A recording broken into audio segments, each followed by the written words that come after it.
recharged immediately after a discharge cycle. 31. There are no known independently verified ways to reverse sulfation. 8. 32.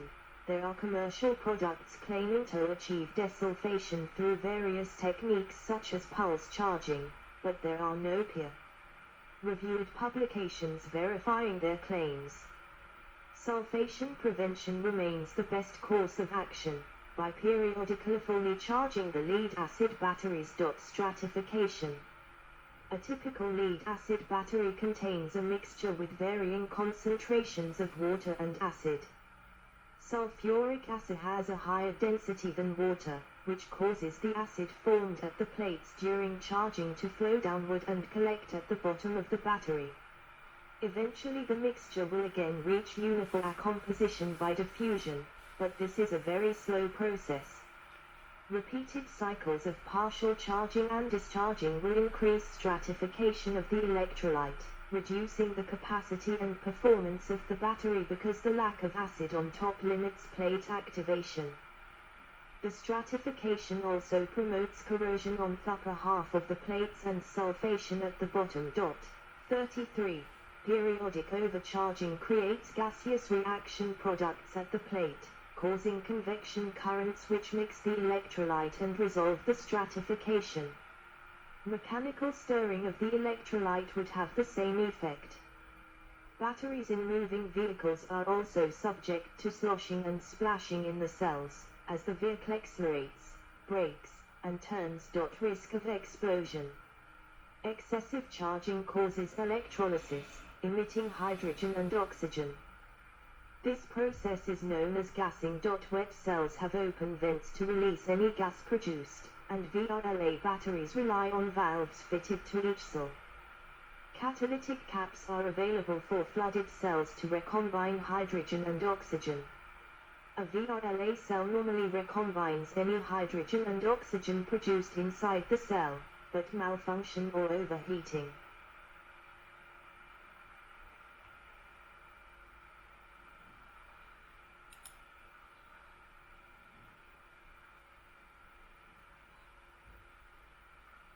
Car lead-acid battery after explosion showing brittle fracture in case engines may cause gas to build up. If this happens, for example, on overcharging, the valve vents the gas and normalizes the pressure, producing a characteristic acid smell. However, valves can fail, such as if dirt and debris accumulate, allowing pressure to build up. Accumulated hydrogen and oxygen sometimes ignite in an internal explosion. The force of the explosion can cause the battery's casing to burst, or cause its top to fly off, spraying acid and casing fragments. An explosion in one cell may ignite any combustible gas mixture in the remaining cells. Similarly, in a poorly ventilated area connecting or disconnecting a closed circuit, such as a load or a charger, to the battery terminals can also cause sparks and an explosion, if any gas was vented from the cells. Individual cells within a battery can also short circuit, causing an explosion. The cells of VRLA batteries typically swell when the internal pressure rises, so giving a warning to use sound mechanics. The deformation varies from cell to cell, and is greatest at the ends where the walls are supported by other cells. Such overpressurized batteries should be carefully isolated and discarded. Personnel working near batteries at risk for explosion should protect their eyes and exposed skin from burns due to spraying acid and fire by wearing a face shield, overalls, and gloves. Using goggles instead of a face shield sacrifices safety by leaving the face exposed to possible flying acid, case or battery fragments and heat from a potential explosion. Environmental concerns. According to a 2003 report entitled Getting the Lead Out, by Environmental Defense and the Ecology Center of Ann Arbor, Michigan, the batteries of vehicles on the road contained an estimated 2,600,000 metric tons, 2,600,000 long tons, 2,900,000 short tons, of lead. Some lead compounds are extremely toxic. Long-term exposure to even tiny amounts of these compounds can cause brain and kidney damage, hearing impairment, and learning problems in children. 34. The auto industry uses over 1 million metric tons, 980,000 long tons, 1,100,000 short tons, of lead every year, with 90% going to conventional lead-acid vehicle batteries. While lead recycling is a well-established industry, more than 40,000 metric tons, 39,000 long tons, 44,000 short tons, ends up in landfills every year. According to the Federal Toxic Release Inventory, another 70,000 metric tons, 69,000 long tons, 77,000 short tons, are released in the lead mining and manufacturing process. 35. Attempts are being made to develop alternatives, particularly for automotive use, because of concerns about the environmental consequences of improper disposal and of lead smelting operations, among other reasons. Alternatives are unlikely to displace them for applications such as engine starting or backup power systems, since the batteries, although heavy, are low-cost. Recycling. According to the Battery Council, an industry group, lead-acid battery recycling is one of the most successful recycling programs in the world. In the United States, 99% of all battery lead was recycled between 2014 and 2018. 36.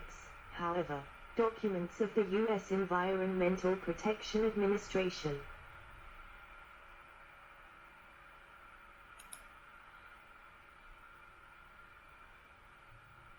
a worker recycling molten lead in a battery recycling facility since 1982, have indicated rates varying between 60% and 95%.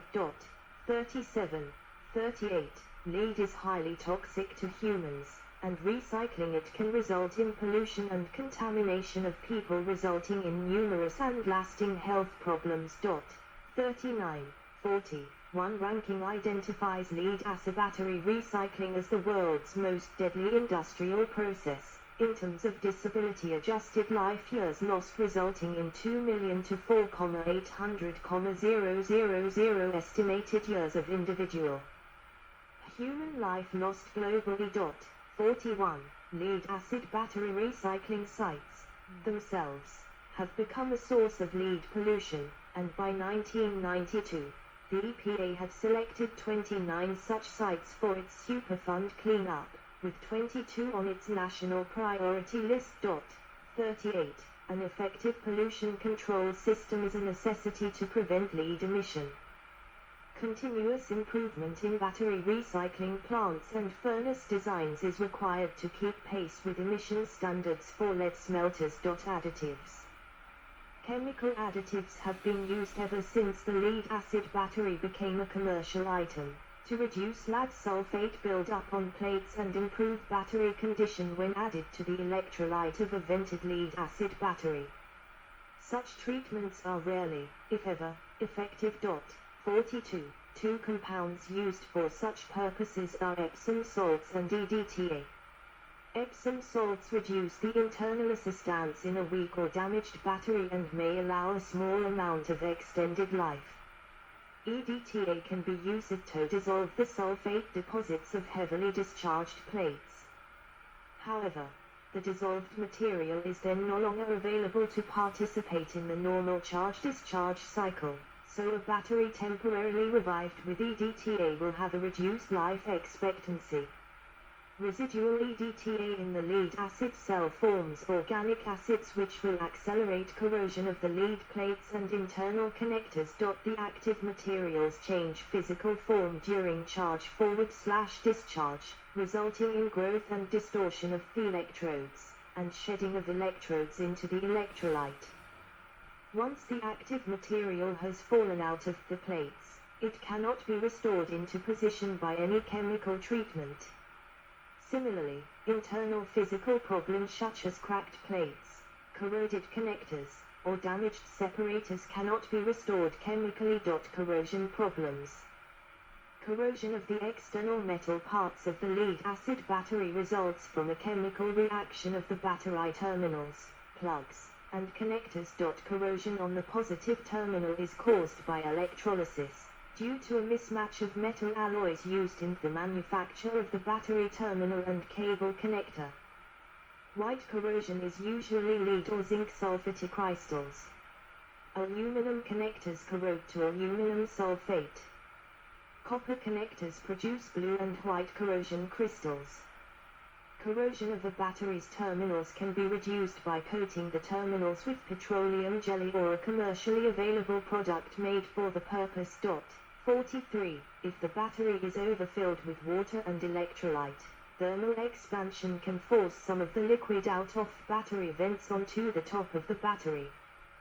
This solution can then react with the lead and other metals in the battery connector and cause corrosion.